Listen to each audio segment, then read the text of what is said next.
You know how we talk about reduce, reuse, recycle? Well, get ready for carbon's version: capture, transport, and store. We're diving deep into the carbon capture process. Carbon capture and storage, or CCS, is a critical technology in our fight against climate change. It's all about capturing carbon dioxide, or CO2, emissions from major sources like power plants and industrial sites, and then storing it safely underground to prevent it from entering our atmosphere. The Intergovernmental Panel on Climate Change, or IPCC, has even highlighted CCS as essential for meeting global temperature goals. This guide will walk you through how CCS works, its various methods, and its economic and environmental impacts. At its core, understanding carbon capture and storage, CCS, means recognizing it as a suite of technologies that prevent CO2 emissions from being released into the atmosphere from industrial processes and power plants.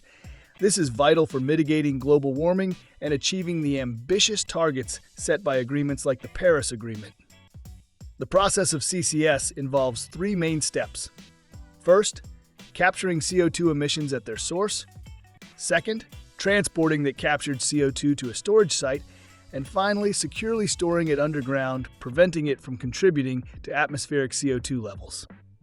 By preventing emissions from large point sources, CCS significantly reduces greenhouse gas emissions, helping to limit global warming. One of the significant advantages of this technology is its ability to be retrofitted to existing power and industrial plants. This flexibility is incredibly important as we transition to cleaner energy sources, allowing for a gradual reduction in carbon emissions without a complete overhaul of current systems. And it's not just about capturing the carbon, it's also about secure storage. The most common method for permanent containment is geological storage, where CO2 is injected deep underground. The CO2 is converted into a supercritical liquid for injection, ensuring it remains securely stored. This method reliably prevents CO2 from escaping back into the atmosphere, making it a long-term solution for carbon management. Now, let's talk about the key methods of carbon capture. This is the crucial first step in the entire CCS process, and there are several distinct approaches. Each method has its unique advantages and applications, showcasing the versatility of carbon capture technology in reducing greenhouse gas emissions. The three primary methods are pre-combustion capture, post-combustion capture, and oxy-fuel combustion. Pre-combustion capture involves gasifying the fuel before it's burned, producing a mixture of hydrogen and CO2 known as syngas. The CO2 is then separated from the syngas before the hydrogen is used for combustion. This method is often more cost-effective due to the higher concentration of CO2 and lower gas volume, and it's commonly used in integrated gasification combined cycle or IGCC power plants. Post-combustion capture, on the other hand, captures CO2 from the flue gas after fuel combustion has occurred. This is widely used in traditional natural gas and pulverized coal power plants, where chemical solvents like amines separate CO2 from the nitrogen-rich flue gas. Its main advantage is that it can be retrofitted to existing power plants, offering a flexible solution for reducing emissions from established infrastructure. Lastly, oxy-fuel combustion burns fuel in pure oxygen instead of air, resulting in a flue gas composed mainly of CO2 and water vapor.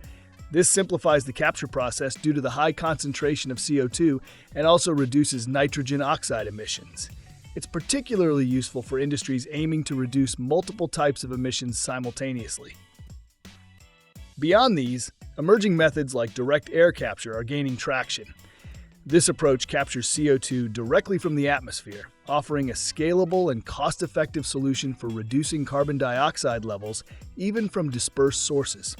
These innovations are constantly increasing the potential for more efficient and widespread CCS implementation.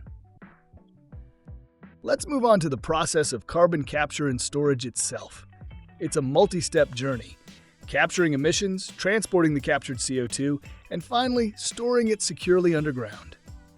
Capturing carbon dioxide from industrial processes is the crucial first step. Early commercial applications have focused on major CO2 contributors like coal and natural gas power plants, steel production, and cement production. While capturing CO2 is energy intensive, increasing fuel needs, it significantly reduces the carbon intensity of these industries. For instance, cement production's emissions contain about 15% CO2, making it a good candidate for capture. Once captured, the CO2 can be put to new uses or stored in onshore or offshore saline aquifers or depleted gas fields. The industrial sector, including cement and fossil fuel power plants, often generates a relatively pure exhaust stream of CO2, making it easier to capture and store on a large scale. Once captured, the next step is transporting compressed carbon dioxide to storage locations. The CO2 is compressed into a liquid state for easier handling and storage, and it must be securely contained to prevent atmospheric release.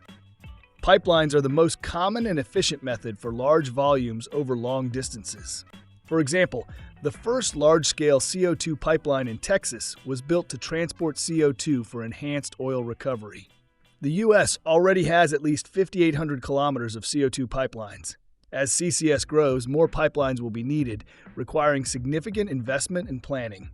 Safety is paramount, and maintaining the integrity of these pipelines is crucial to prevent leaks or accidents. The final step is securely storing carbon dioxide underground.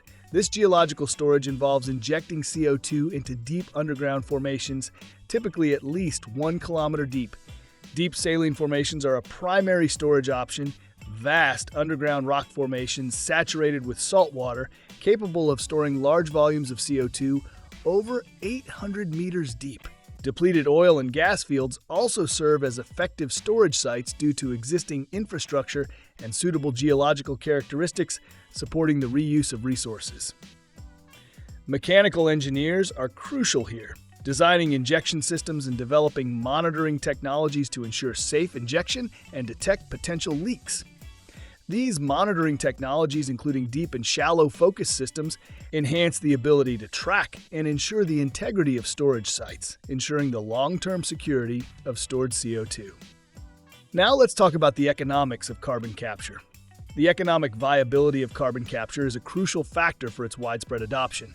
One of the primary economic benefits is enhanced oil recovery, or EOR, which can increase oil production by as much as 15%.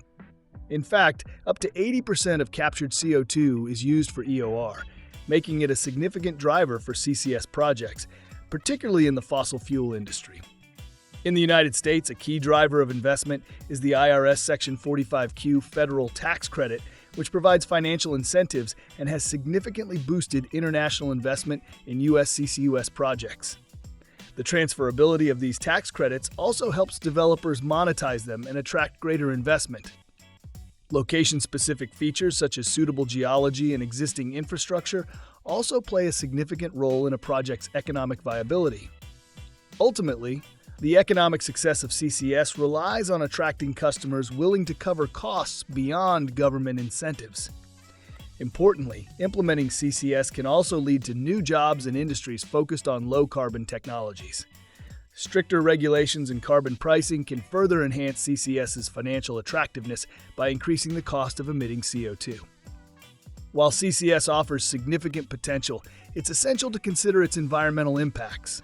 A primary concern with CO2 injection is the potential for migration through fault plains, which could lead to leaks or even earthquakes.